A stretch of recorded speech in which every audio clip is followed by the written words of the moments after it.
This weekend, we journeyed to St. Mary's County, Maryland. We happened to travel on a gloomy yet warm day, what would be a 3.5-hour trip from home. Our destination? A former Civil War POW camp. That's haunted. It doesn't get any better than that. Welcome to Point Lookout State Park. Point Lookout State Park is a recreational area and historic preserve that occupies Point Lookout, the southernmost tip of a peninsula formed at the confluence of the Chesapeake Bay and the Potomac River in St. Mary's County, Maryland. Point Lookout has seen its fair share of history. Dating back to 1612, it was explored by Captain John Smith. A short time later, the point was involved in a grant to George Calvert, Lord Baltimore. The first settlement in the area occurred in 1634. During the American Revolution and the War of 1812, American troops used the peninsula to watch for incoming British ships, hence the name Point Lookout. The peninsula is most noted for its use during the American Civil War. Beginning in 1862, the area was transformed into a bustling port and temporary city for civilians and military personnel that included a Union Army hospital, a U.S. Army garrison at Fort Lincoln, and a Union POW camp to hold Confederate soldiers.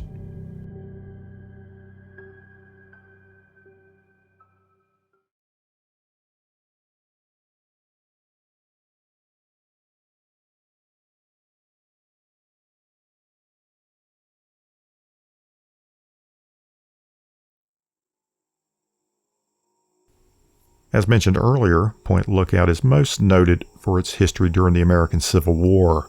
During the Civil War, federal forces occupied Point Lookout, building a prisoner of war camp and a hospital for the wounded from the Battle of Gettysburg. The isolation of the area made escape attempts by Confederate prisoners of war almost impossible. The hospital, which was named Hammond General Hospital, was designed with wards radiating out from a central hub, like spokes on a wheel. It was shut down shortly after the end of the Civil War. Now, Camp Hoffman, which was the name of the POW camp, was the largest federal facility for Confederate prisoners built. It contained 10,000 prisoners, but it's believed by some to have held up to 50,000 men. Prisoners were held in an open-air camp with canvas tents, hot and mosquito-infested summers, freezing cold in the winter. Conditions were crowded, dirty, and there were reports of contaminated water and spoiled food. A small outbreak forced the establishment of a separate unit for infectious disease. It is estimated that between 3,000 to 8,000 men died of war wounds and disease and were buried in a mass grave. As the war progressed, additional prisoners were assigned to Camp Hoffman. In September of 1863, 4,000 Confederates were being held at the camp. By December, the number had more than doubled to 9,000. By the following June, less than 1 year after the camp, more than 20,000 prisoners crowded the camp. As for Point Lookout, there is nothing but water and dark woods and the memory of an old prison camp. It is without a doubt a very eerie place, made more eerie once the sun goes down.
Hey, this is Marty. I'm here at Camp Hoffman in St. Mary's County, Maryland, better known as Point Lookout Prison.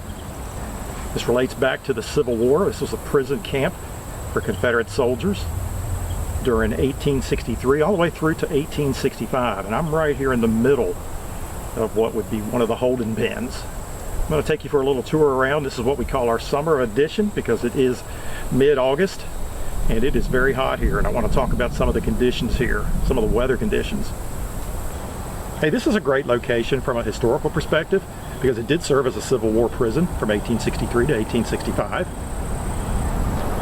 But it's also a paranormal hotspot, and there are all kind of stories, experiences, reports of haunted paranormal activity here in the area. This whole area, to be exact, not only the holding pen here, which served as a prison, but all around.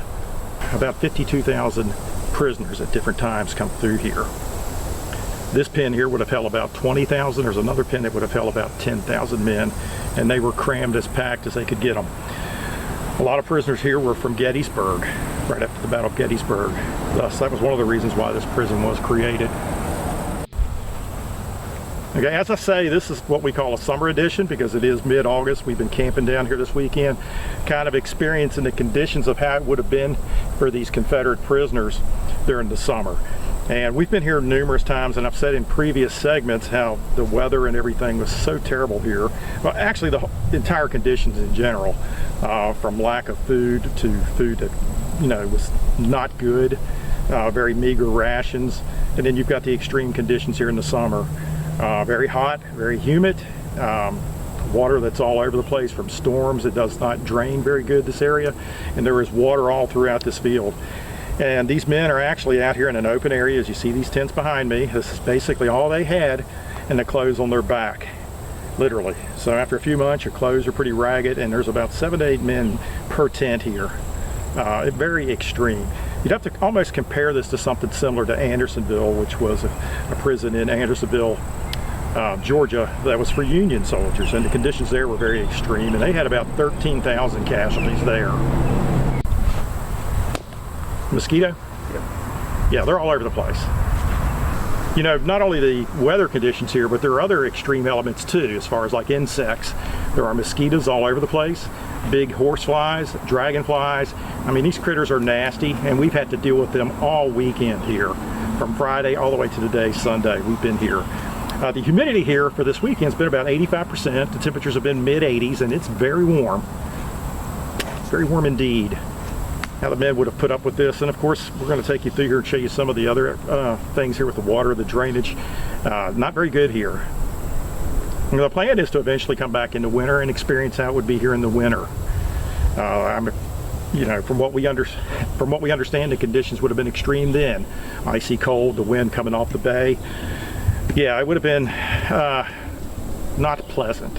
Here right behind me are makeshift tents. This is what the prisoners would have used here during their time here. A tent like this right behind me would have held about 8 to 10 prisoners.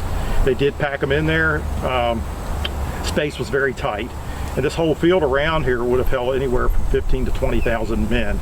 Now you imagine that is a lot of prisoners. That's a lot of men in this one area, and those conditions being quite extreme. Like I said, when it rains here, the water just sets, and then that causes mosquitoes, the horseflies, and from there on. No wonder so many men died here.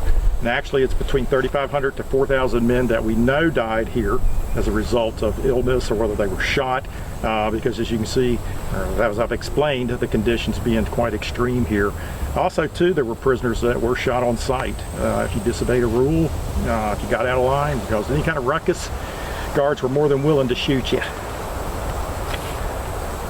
And in some cases, some of those guards that did shoot you, if they shot a Confederate soldier and killed him, they could get a 30-day furlough. And of course, a post office here. This is where letters would have come to prisoners here. Also a letter box right over there, which prisoners would have placed their letters in there, and they would have went out to mail to their relatives or wherever. Of course, they had to have money for a stamp, and that would have been very hard to obtain. And of course, this whole area would have been surrounded by this fence, which is roughly about 20 feet tall. And that would have encompassed the whole field there. This would have been completely around it. You would have been surrounded by this tall wooden fence. All right, right behind me is the wall that would have surrounded the prison pen. It goes about 20 feet high. They would have dug it down. It would have been placed about 2 feet in the ground, 2 to 3 feet. And the reason being for that, so there wasn't any tunneling to dig out of here, because that was a common practice. Prisoners would dig tunnels. They'd dig a hole in the ground, probably within their tent, and lead a tunnel out, and that would be one way to escape. And that would have been a reason to stop that. So these were actually put about 2 to 3 feet into the ground. If you look on the other side, I'll show you here in just a second, there's actually a platform. They would have had guards stationed up on top of these platforms over there. They would have been watching over the men within inside the facility here, or within inside the pen, I should say. I'll take you over here on the other side. I'll show you there are actually platforms here. On those platforms on the outside of this wall would have been guards, and they would have been keeping an eye on all the prisoners within inside here. They each would have had a little area that they would have been responsible for. Yep. Now behind me are the platforms. This is the exterior of the wall, outside part of which the guards would have been on. They'd have been on these platforms here behind me. And they would have patrolled certain areas that they were responsible for to keep an eye on the prisoners. They would keep an eye on everybody in that pen. There'd be several of them up here on this platform all around the entire pen. The reason I'm telling you this is I want to take you back inside with the guards up here. It pertains to a certain area known as the deadline, the prisoners within inside. And I'm going to explain that to you here as we go back inside. Alrighty. Keep feeling it. Good.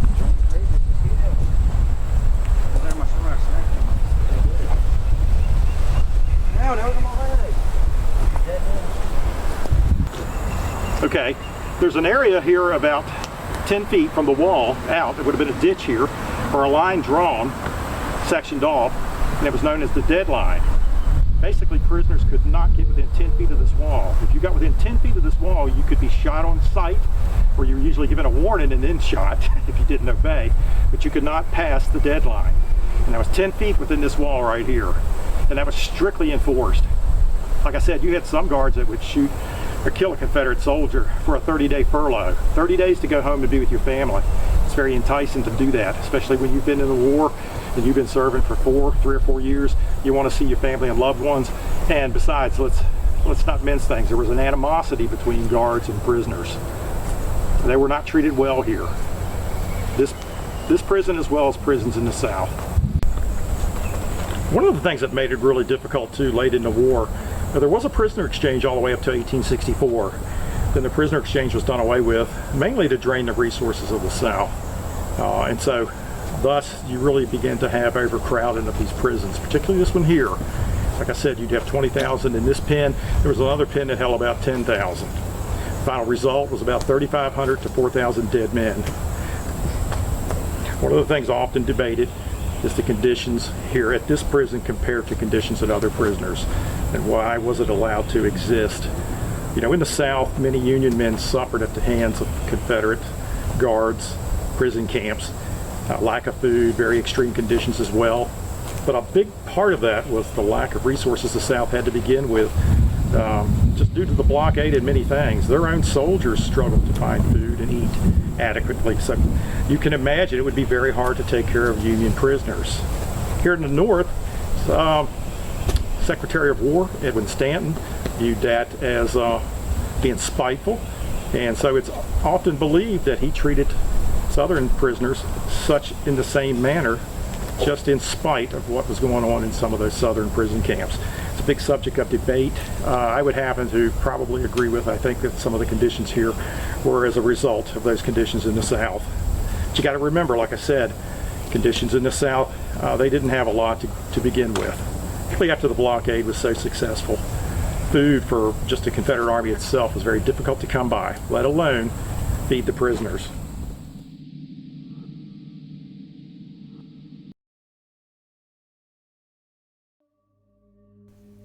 One of the most frequent sightings at Point Lookout is that of a man in Civil War era clothing. He is seen moving across the road away from what was once the smallpox unit. The man shambles across the road reeking of mildew and gunpowder, wearing ragged homespun clothes. He's been sighted often by park rangers, guests, and guides. And actually, there have been numerous sightings of soldiers, both Confederate and Union, witnessed in the area around the camps, as well as along the beaches as well, even around the lighthouse, in and around the lighthouse.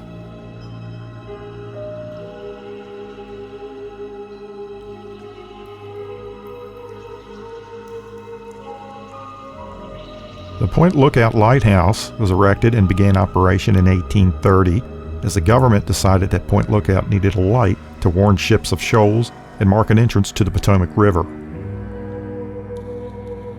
Besides its dark history of being a POW camp during the Civil War, tragedy has occurred in the area in other forms as well, particularly near the lighthouse. One such of the USS Tulip, a ship that exploded in 1864, losing 49 men, many of those washed up on the banks not far from the lighthouse. Another occurrence in 1878, a cargo and passenger ship named the Express sank. 16 people were lost. Many of those washed up along the shores as well. One of those was second mate Joseph Heaney, who is believed to haunt the area in and around the lighthouse now.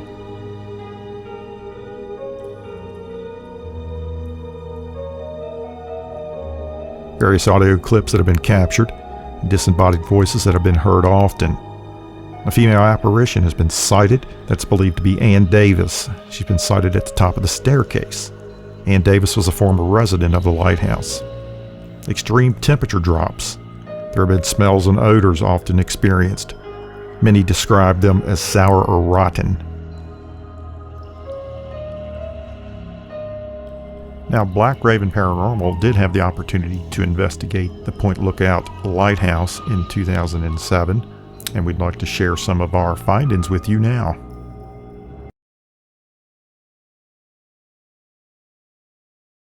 Wonder how many coats of paint it's lost. A lot. When you lived here at the point with the ocean, did you like to fish?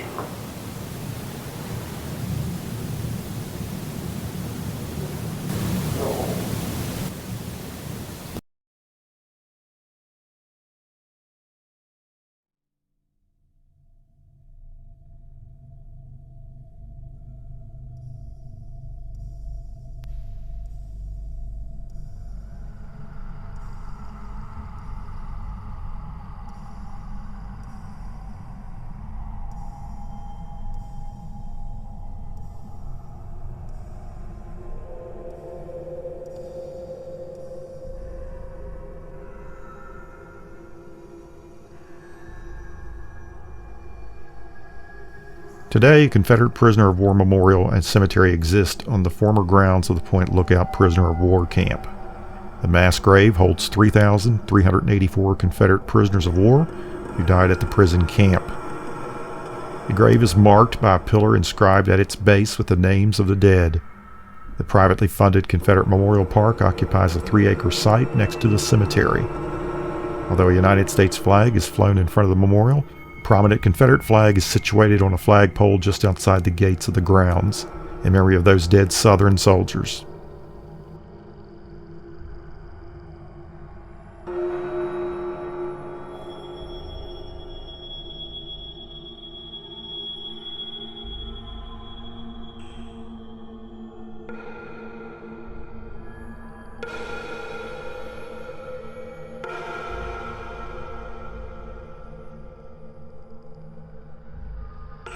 The river's literally right there.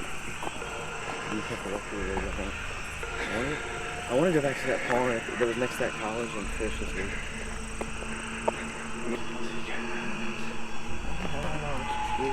Wait, you can see through the trees and stuff, can't you? No, the river's over there. Somewhat.